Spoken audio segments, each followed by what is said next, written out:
Edith, vous êtes directrice générale au Centre d'amitié autochtone de Val-d'Or et vous venez aujourd'hui nous parler d'itinérance chez les Autochtones. On a reçu un communiqué il y a quelques jours pour nous dire que le Centre d'amitié autochtone a embauché une coordonnatrice des services en itinérance. Pourquoi et qu'est-ce qu'elle fait concrètement?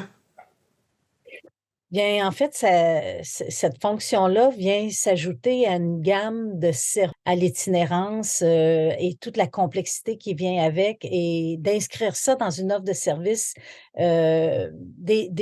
des partenaires aussi de la ville de Val-d'Or. Donc, oui, on vient d'embaucher une coordonnatrice qui a pour mandat là, d'assurer quand même une coordination de notre lieu de répit qui est chez Willy, qui offre justement dans le cadre de services dans le jour, en complément des services d'hébergement d'urgence, un lieu où les gens peuvent venir se reposer dans le jour. Et donc, c'est pour assurer, vu que ouvert, c'est chez Willy, donc c'est ouvert 7 jours sur 7, en après-midi jusqu'à tard en soirée. Donc, il devenait important pour nous d'avoir une personne dédiée à ce service-là. Et en même temps, la coordonnatrice va contribuer à assurer la liaison avec l'ensemble des partenaires en itinérance avec qui on intervient et on interagit, mais aussi de venir soutenir le développement de nouveaux services qu'on va mettre en place dans le futur autour de la construction de logements de transition. Très bien. Les logements, pouvez-vous nous en parler un tout petit peu plus, s'il vous plaît? Oui, ben c'est un projet qu'on a commencé à travailler. Pardon, on a commencé à travailler ce projet-là il y a 2 ans et demi. Et donc à faire une demande dans le cadre du programme Accès Logis de la Société d'habitation du Québec pour pouvoir construire du logement dédié spécifiquement à une population autochtone en contexte de vulnérabilité. Donc, ça englobe des jeunes autochtones qui pourraient sortir de protection de la jeunesse à 18 ans. Ça peut être des personnes qui sortent de détention.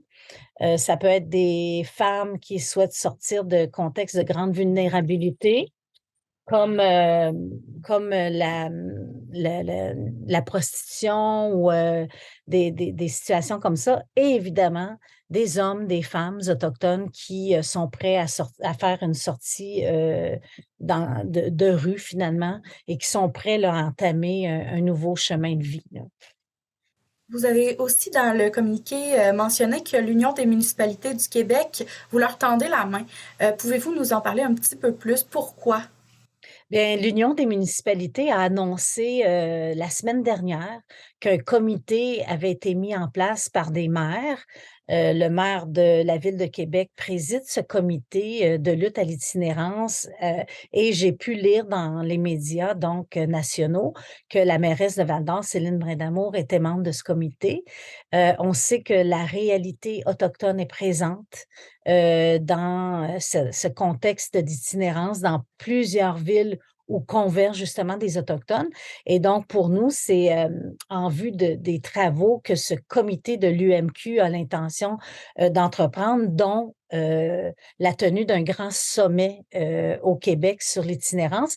Mais on souhaitait proposer nos compétences et nos savoirs pour tenir compte de la réalité autochtone dans les travaux de ce comité. Donc, évidemment, c'est quelque chose qu'on considère important et on était heureux de voir que les municipalités se penchaient maintenant sur la question de l'itinérance de façon officielle à travers l'UMQ. Et en terminant, tant qu'à être ici, est-ce que vous voulez faire un petit rappel de la mission de l'organisme? Bien, le Centre d'amitié autochtone, qui existe depuis maintenant bientôt 50 ans, est un carrefour de services pour les Autochtones vivant en milieu urbain, donc à Val-d'Or. Et donc, on est aussi des services qui défendent les droits, les intérêts des Autochtones. Et évidemment aussi par notre offre de service, bien, on vient offrir un ancrage identitaire et culturel aux Autochtones qui transitent ou qui vivent à Val-d'Or. Très bien, mais merci beaucoup, Madame Brindamour. Ben, merci, Madame Cloutier. Ah, Cloutier, pardon. Bonne Eh ben, journée. merci beaucoup. Au revoir. Au revoir.